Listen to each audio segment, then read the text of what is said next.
Hi students, I hope all of you understood the previous topics, studied well because this chapter is very important. And last class we discussed about the protein synthesis. Now you know that protein synthesis is not a single step process. It's a very complex process. Different stages are there. And gene expression actually means synthesis of a protein, synthesis of a polypeptide. So it can be regulated at different stages.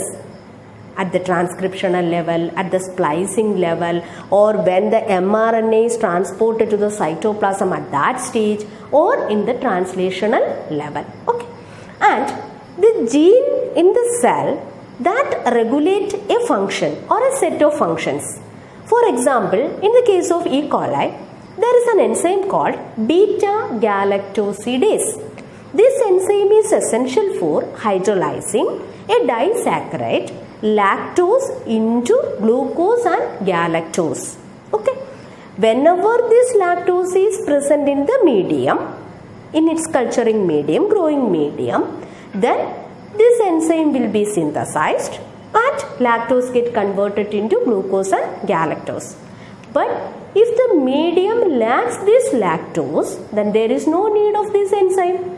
So, the gene expression is regulated by metabolic, physiological or environmental factors.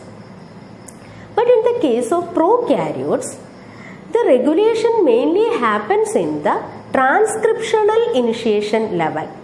Okay, you know it's a polycistronic arrangement in the prokaryote. A single promoter, it controls different structural genes. I think you may remember the transcription unit also. A promoter is there, structural genes are there, and a terminator is also there. Okay. And there is a short region of DNA where the repressor proteins bind. Okay. And it controls the structural genes.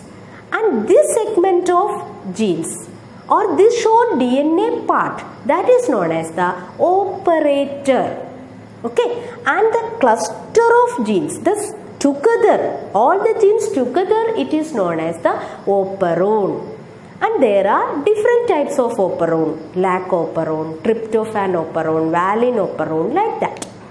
And here we can discuss about the concept of lac operon, the genes involved in the lactose metabolism. Okay.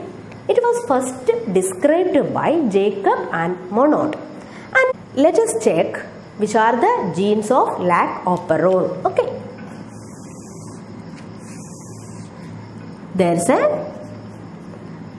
promoter, operator and 3 structural genes. Okay. Here you can see I gene, that is the regulatory gene. Okay, what is it? It is the regulatory gene. And this is the promoter. And this is the operator.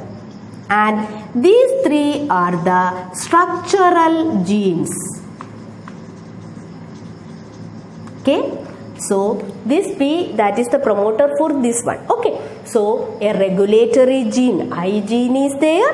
Then a promoter, operator and 3 structural genes, Z, Y and A. Here the Z gene that codes for a protein, that's an enzyme. It is beta-galactosidase.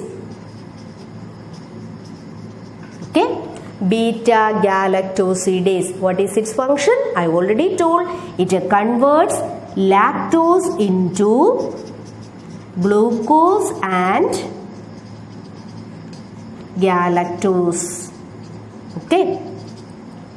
And this Y gene that codes for permease. Permease. This is necessary for increasing the permeability of the cell for beta-galactosidase.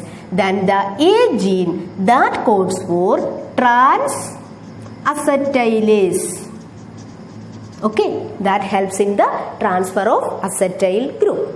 Okay, so that is the part of, or these are the genes of lac operon.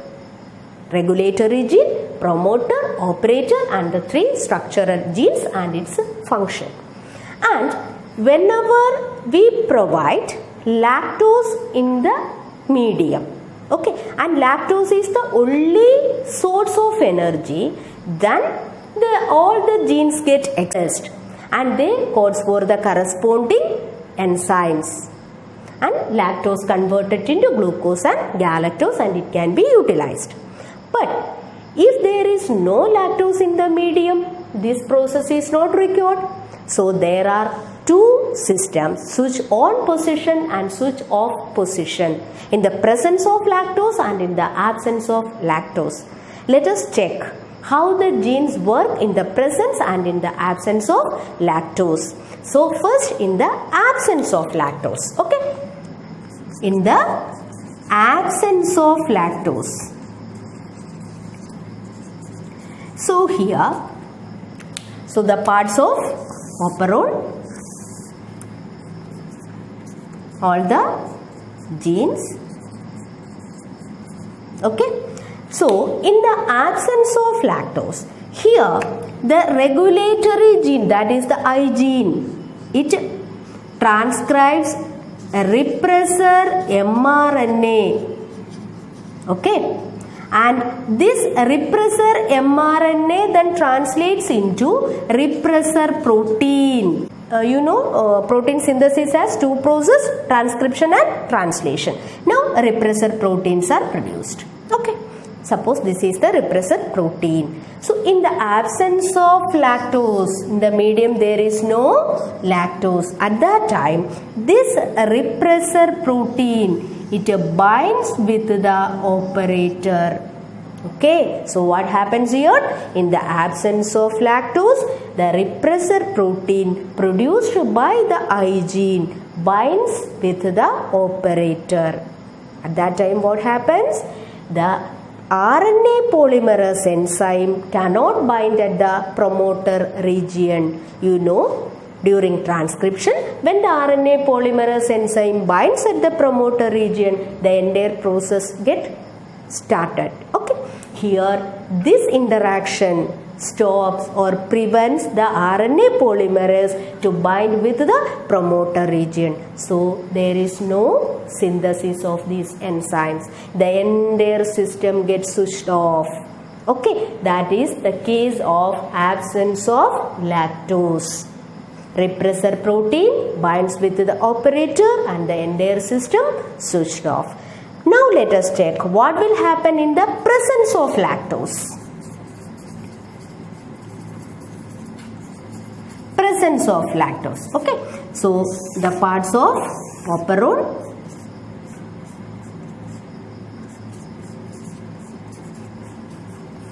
okay, here the I gene produces the repressor protein. Repressor protein is there. It is like this. But now in the medium containing lactose. So this is the lactose. Okay, now the medium has lactose. So what happens?